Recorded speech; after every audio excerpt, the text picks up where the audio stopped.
काहे खाती हाला घरे होता भौजाई, हमारा के साफ साफ दे तू बताई। किलीन होई माइक जमन दिल में बाबोली।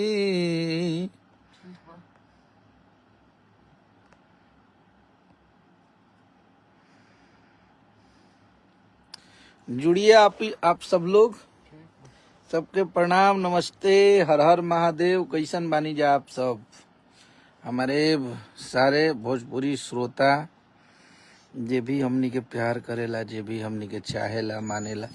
थोड़ा सा बिहार जी गाना लगाइए। आहा तो हमारा एक गाना आप लोग बड़ी आशीर्वाद प्यार दे रहे हैं, जौन गाना के नाम देवर पर होली में, और अन्नपूर्णा फिल्म से आइल बा। तो वो गाना के आप लोग ऐसा ही आशीर्वाद प्यार बनौले रही जा। अभी आप सबके बीच में बहुत बढ़िया गाना हमनी के अन्नपूर्णा फिल्म से होली भी आवे वाला बा। आप सबके हिट मशीन और काजल राघवानी जी के, और कल एगो गाना हमनी के आवता,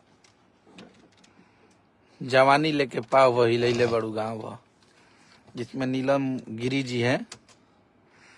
और हमारे एगो गाना, जौन गाना के आप लोग बहुत प्यार देता नीजा, कि मार मर दे के गोली खेलब देवरे से होली।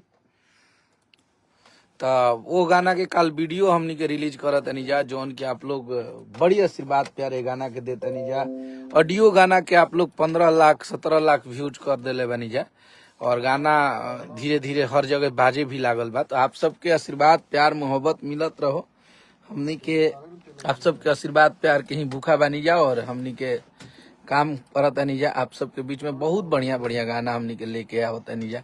अभी हमार गाना अंकुश राजा भाई के भी बहुत तगड़ा गाना बा, जो कि आवे वाला बा। तो बस आप लोग आशीर्वाद प्यार ऐसे ही बनौले रही जा। बहुत बढ़िया बस। सभी को नमस्ते भैया, सबके प्रणाम, नमस्कार। और आप लोग के बीच में गाना आइल बा, वो गाना के ऑडियो आई रहा, कहे से कि वीडियो ना हो पाई रहे। कल वीडियो रिलीज करत है सुबह में, और उम्मीद बा कि आप लोग के बड़ी आशीर्वाद प्यार मिलेला।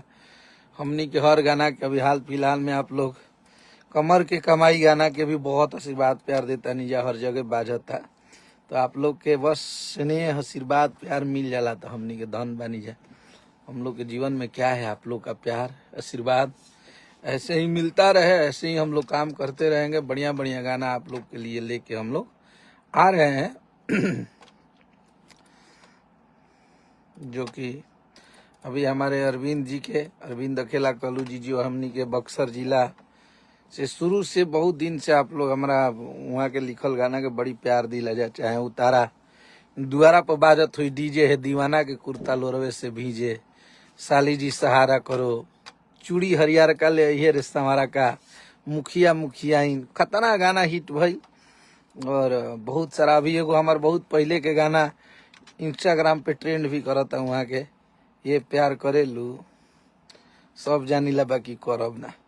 तो ये सब आशीर्वाद प्यार है आप लोग के, और आप लोग स्नेह देव जाता ऐसे ही हमनी के मेहनत करत जा। हमनी के धीरे धीरे प्यार आशीर्वाद मिलत रहता आप लोग के, तो हमनी के बम बम बानी जाए। कैसे हैं अखिलेश भैया? मैं नेपाल से हूँ। बहुत बढ़िया हूँ ब्रो। अखिलेश कश्यप बाबा अपना नंबर दीजिए। अरे बाप रे बाप, लाइफ में नंबर। लव यू सबके। और कल हमारा एक गाना का बहुत तगड़ा वीडियो आ रहा है, जो श्वेता महाराज जी की हैं, हमारे अरविंद अकेला कल्लू जी हैं उसमें। हमारे रील के बहुत बढ़िया बढ़िया इन्फ्लुएंसर हमारा भाई साहिल जहाँ, अभिषेक जी, सभी लोग हैं। तो सबका प्यार मिलता है, एक बड़े भाई को एक छोटे भाइयों से। बस आप लोग आशीर्वाद प्यार बनाए रखिए। हम लोग का जो कल गाना आना है, आग लगा देना है। अभी तावत है वो ऐसा मिजाजी होली के आप लोग के 100% बढ़िया लगी, और इंजॉय करब जिससे आपका भाई हमेशा लिखता है जिस अंदाज में। होली के आप लोग एक से एक रिकॉर्ड हमारा नावे बा। आप अभी तक हर सीजनल भाषा के सबसे बड़ा गाना होली के हमार भतीजवा के मौसी जिंदाबाद, 2 रुपया पेट में भतीजा बा करिया हो जाई, रंग डलवा के बदल गई काजल, बहुत सारा गाना आप लोग बहुत आशीर्वाद प्यार देनी जा। कलू जी के साथ भी हमारा गाना बहुत होली में बढ़िया बढ़िया आप लोग प्यार दिले बनी जाए। तो बस आप लोग का प्यार मिलता रहे, हम लोग मेहनत कर रहे हैं धीरे धीरे और आप लोग का स्नेह मिल रहा है, बस वही है।